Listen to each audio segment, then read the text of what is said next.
gold trails and ghost towns. Share the adventures of our early pioneers as we explore the development of the Pacific Northwest and beyond. With your host, Mike Roberts, and historian Bill Barlee.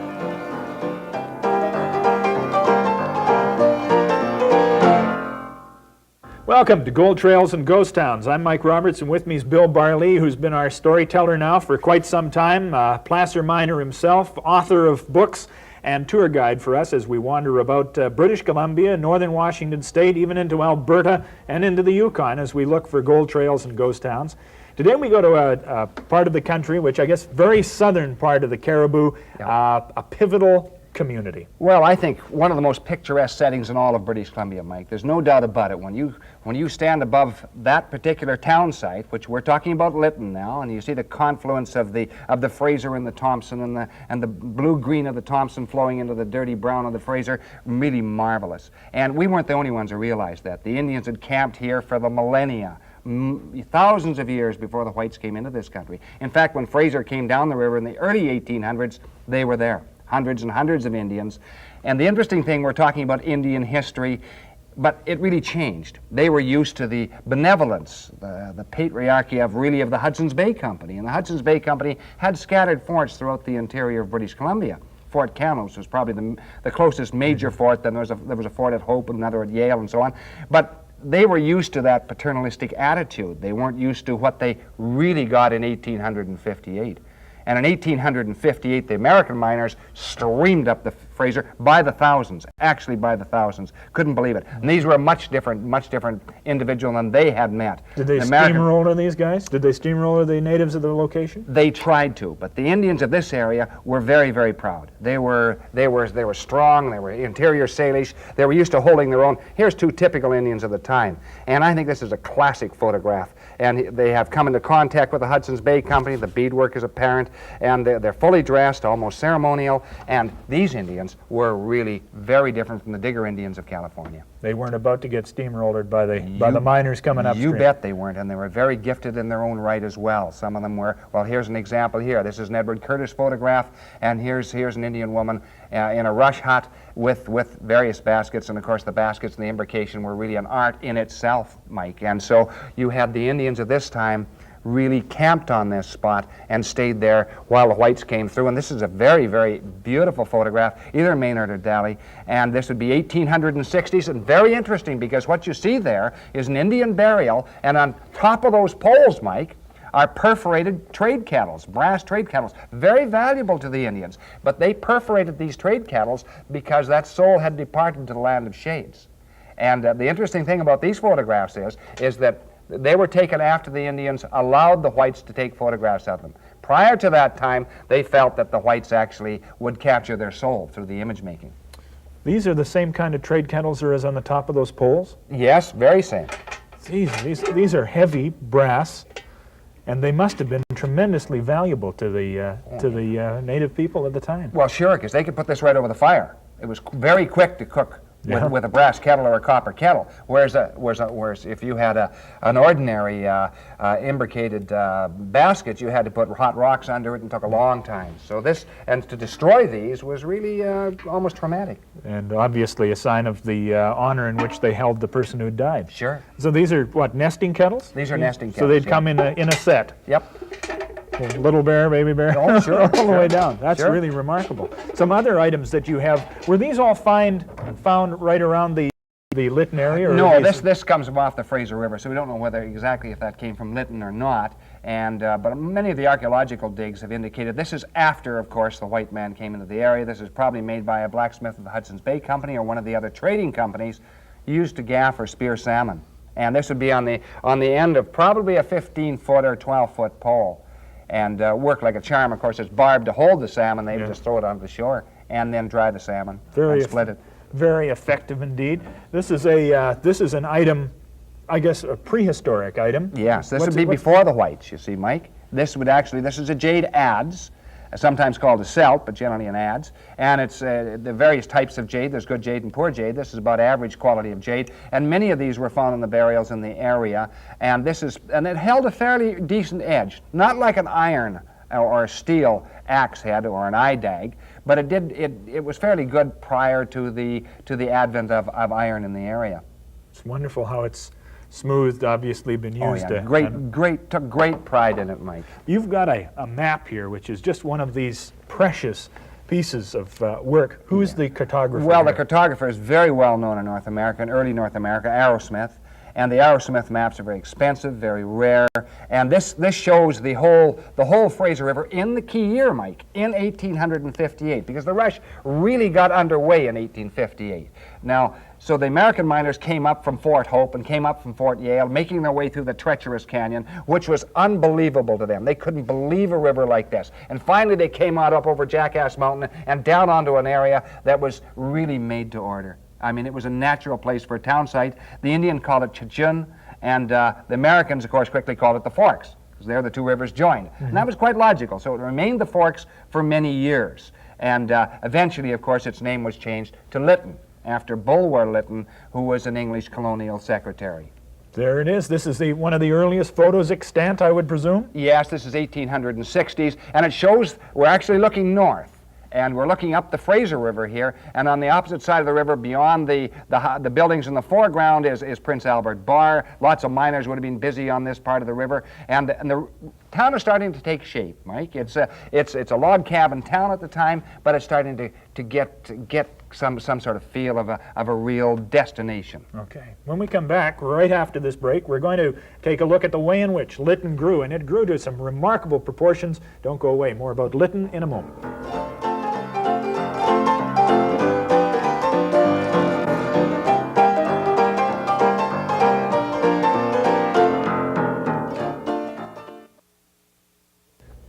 Welcome back to Gold Trails and Ghost Towns. Mike Roberts with Bill Barley. We're talking about Lytton today, and as you already pointed out, when the miners started arriving in the 60s, that was when they discovered the potential of the town site. What's the symbolism of this gun? We've seen this a few years ago, this gun. Yeah, we used that a few years ago, and really a very important artifact, because this is the most valuable possession a miner would carry outside of his gold pan. Gun, gold pan, pick, and shovel. That's it. And when you lost those items, Mike, you usually lost your life.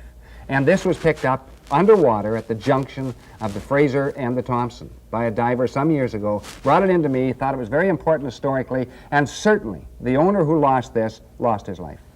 American miner, 1860s Colt, and indicative of the dangers of the river. You see, the river, they didn't know how to handle a river like this, nothing like it in California. So that was the impetus, and so many miners died in the same fashion, sure. The impetus for getting a road built. Sure. And what happened, of course, originally Lillooet was mile zero, and then Yale becomes mile zero, and a new Caribou Road comes into being, and along this Caribou Road tumble all sorts of fascinating outfits. And this is one of the outfits, a freight wagon coming up here. Then you had the mule trains, and you had the ox trains. You even had camels, Mike. Now, that was one of the greatest ideas gone wrong, it seems to me, that you could possibly have. Well, the guy the originator, the guy called Laumeister, didn't think it was. He thought it was a great idea. The camels could walk many miles in a day. The only problem was the camels stampeded every horse that came along the road. The horses were terrified of the camels. And of course, eventually, it really didn't last. The last camel died in that North Okanagan Company in about 1907. But they lasted, they were on the road very briefly, made a real impact because everyone hated the camels. It was a wonderful thing. Yeah. The thought of that Caribou Road and the way it was built along the canyon, just a remarkable thing. Here's a classic shot of the Caribou Road. Really one of the seven wonders of the Pacific Slope. I mean, that was just carved out of solid rock all the way along that canyon, especially between Hope and Lytton. And it was just remarkable, absolutely remarkable. It was they had to do a lot of blasting. They had to terrace out.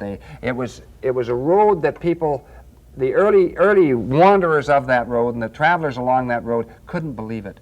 Some of these people were world travelers, could not believe that man could put a road through the canyon like that. Well, I think I traveled it first in 1956, and I couldn't believe I was driving on a road like that because it was still cantilevered out from the cliffs and stuff. Sure it was of that day. So when they arrived finally in Lytton, it was to what size of a town by the late 1860s? Probably 200, maybe 300, Mike. This is a very interesting shot from the 1860s. Dirty main street, but kind of interesting, starting to take shape. There's the Globe Hotel, owned by a hotelier called Hautier. the most well-known of the early hotel owners in there. He also had a theater. So this guy was gambling, really gambling on Lytton. And he gambled pretty heavily because he thought it was going to be the natural place. He built himself the Globe Hotel. There it is, some of the boys out in front. And interesting, on the left-hand side of that photograph, Mike, two guys are posing. They have boxing gloves on. They're going to stage a fight. And of course, this is all PR by Hotier because he knows that he wants everybody to realize that he's doing a booming business in Lytton, and Lytton is the next metropolis of the Upper Fraser. And of course it isn't. There were many better fights with the miners coming down the street and meeting another miner from California. But nevertheless, he's far in advance of his day. And he is so successful, he takes another picture about 20 years later, still owning the hotel, Hotier. Some of the boys lounging around out front, and they're really dressed in their Sunday best. Look at the guy with the Panama hat on his knee right in the middle, and a lanky guy with a fob hanging from his belt. He looks well-to-do. Oh, yeah. Every stripe of person there, and the eternal dog in the photograph. Sure, and of course he's pretty. Now this is interesting because this is a photo taken when they've added another floor onto the Globe Hotel, but there aren't as many people in this photograph. He can't gather quite as many together, and that's kind of indicative of what is slowly starting to happen to Lytton. It isn't going at the pace he thought it was going to go, Mike, but there are some things happening. They build a bridge across the Thompson, and this is very important because it really links. You don't have to go across by ferry anymore, and here's one of the typical bridges, and you can see the pylons on the bridge are very, very narrow because that's because the river is fairly restricted here. Yeah. And this adds a little more to old Lytton. So Lytton is starting to still take shape, not going ahead as fast as some of the people would like. So that bridge then does away with a ferry crossing, I take Sure. it. It takes you north across the Thompson. They still haven't figured out a crossing on the Fraser River, though, by this time. That's right, they haven't. So they're going into Lillooet. Lillooet is still going across by ferry, There's Lytton and its main street. There's not a lot to the town in the 1870s or so. Yeah, it's probably 1880s, Mike, a little later than that. And interesting, it's growing a little bit. You can see it is growing, but interesting town because it has Californians, ex-Californians, now Canadian subjects. It has Chinese, and it has Indians. And the Indians caught on very quickly. They're now going to work actually placer mining on the bars of the Fraser. They're placer mining at Prince Albert Bar, and they're placer mining on the Thompson. And this is just very close to Lytton. Very classic shot, because what it shows is the Indians went at it kind of, it was a family affair. There's a rocker on the extreme left. The Indian in the foreground is digging under a boulder. He knows where to dig. And they become very, very good placer miners. And the buyers of the day trusted the Indians, because the Indians didn't cheat. When they turned in gold, it was 1 ounce of gold. Now, when some of the other miners turned in gold, it was 3/4 of an ounce of gold and 1/4 ounce of brass filings. So they adulterated the gold. And the buyers didn't like that too much, but the Indians were very fair in it. And you'll find this another, it's a great shot This here. whole family is here. This is not the grizzled solitary miner approach to mining. This is a family story. That's right. You see the Indian children on the left-hand side of the photograph, and the man and his wife in the foreground, another couple in the background, and away in the background on the river itself is kind of interesting because now the whites are putting dredges on the river, but the Indians did better than the dredge, Mike, because really the Indians turn in hundreds and hundreds of ounces per year. That dredge went broke. I have here, this is a little leather gold poke. Yeah. And it is filled with the material. I love handling gold for some reason. And this size of gold poke would have been about the size that the Indians used when they turned in the gold to the gold buyer.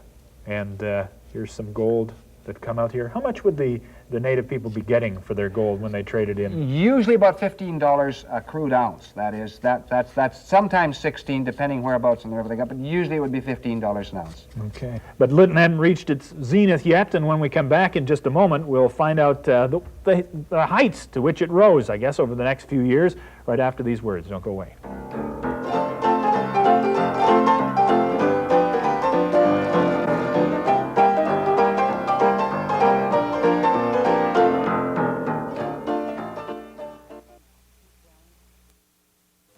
Welcome back to Gold Trails and Ghost Towns. We're talking about Lytton today at the confluence of the Thompson and the Fraser Rivers.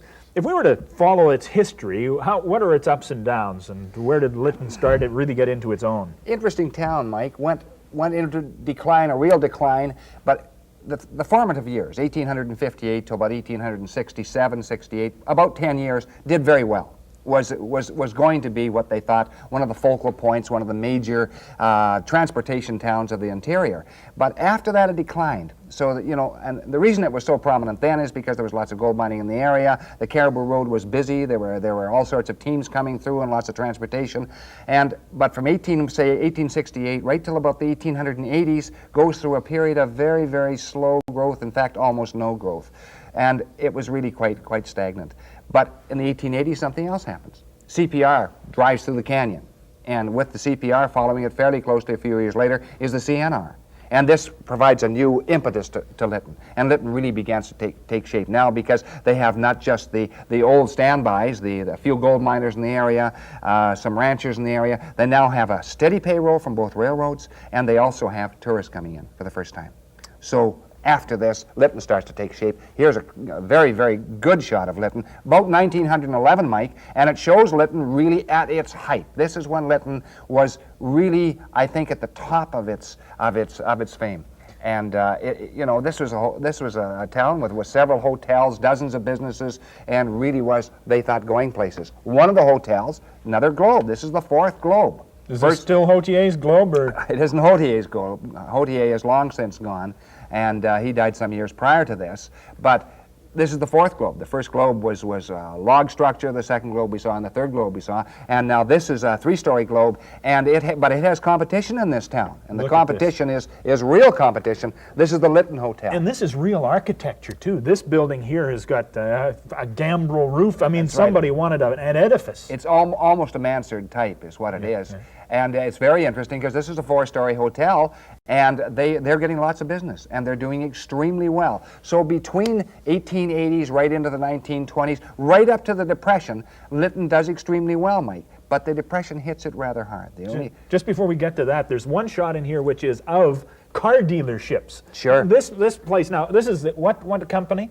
Oh, this is the Inland Transportation Company, and it's very interesting because this guy is very proud of his fleet of cars. And what he actually has, he carries a lot of goods into Lillooet, because this is mainly between Lillooet and Lytton, and he's also selling cars. So this is one of the first automobile dealers in the interior of British Columbia. That's remarkable. They're sitting there with their wood wheels and their inflated tires, and he's got the snazzy ones at the front and a kind of an old clunker down at the back end. But like everybody else, Depression of 1929, which starts in 1929, starts to affect Lytton like every other town in the interior of British Columbia. And in 1931, disaster happens. A fire hits Lytton, wipes out most of the business section of Lytton, and this is a very interesting shot because you can see the man on the right-hand side, he's playing a stream of water onto the fire, the smoldering embers, and you can still see the fire is still smoking. Both sides of the street are devastated. What was the Lytton Hotel has gone. That was where the Lytton Hotel was. Sure. And this is another interesting shot here, in that this guy is standing by a chimney that is still standing, and he's looking through the debris for something of value that he's lost, Mike.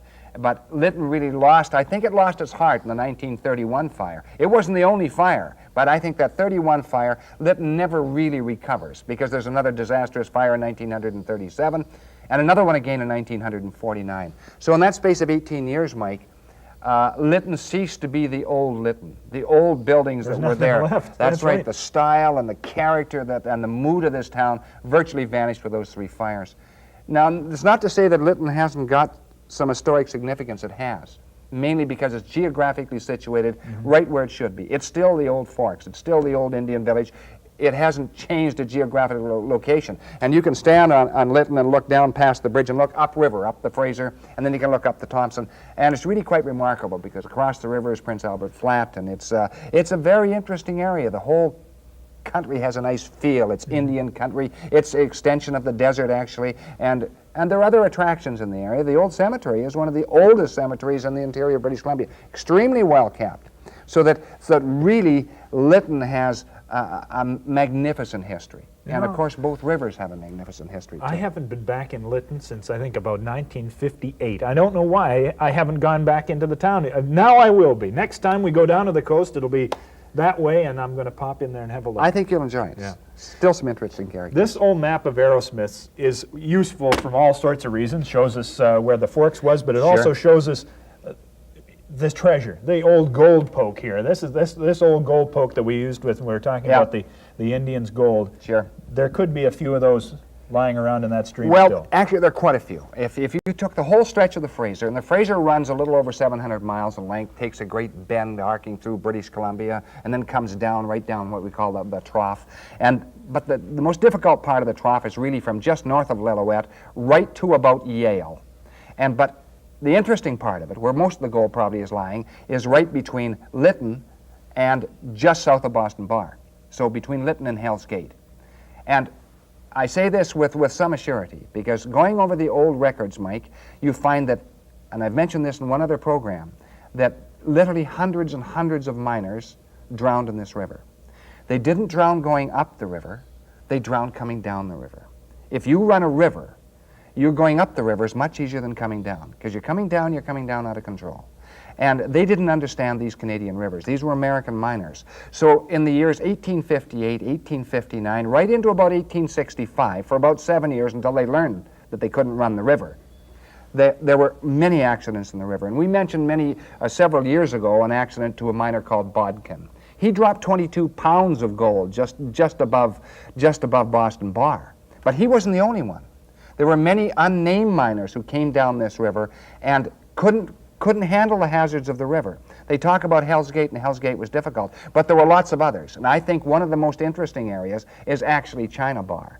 So if you go south from Old Lytton, and you come down the river, and you go through this, we'll use the Arrowsmith map, you go through Siska Flat, and you go through Kanaka Bar, and you go through Boston Bar and Island Bar, and then just below Boston Bar is China Bar.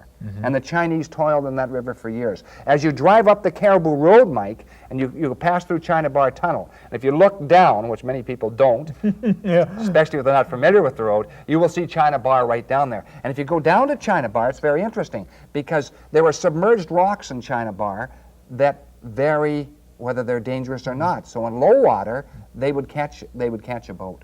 And we know that miners drowned in that immediate area. And the interesting thing is that when miners drowned, they almost always drowned with their poke intact, because they usually tied their poke to them. They didn't want to lose their poke. They felt they might be thrown overboard.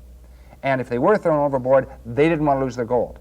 And they actually tied, and although it acted like an anchor, and it did act like an anchor, I think that there's probably, and I'm trying to calculate it, there are probably at least 100 miners went down here.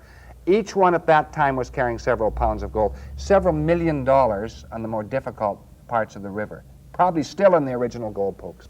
But how would you get it? I mean, the river is just as hazardous now. You'd have to scuba for some of those kinds of things, and it would be a monstrous task. It would be very, very difficult. I don't think we have the expertise to really solve that problem in the immediate future. But what a death legacy. Yeah. Hundreds, millions of dollars in gold in pokes at the bottom of the Fraser just below China Bar. Yep. That's Lytton. Amazing story of Lytton. And always fascinating stories. We're going to be telling stories about bankers and Lillooet and lots of other things as this year progresses, aren't we? Good stuff. Our story's been Lytton today. We thank you for joining us, and we'll be back again next time. We'll see you then. Bye-bye.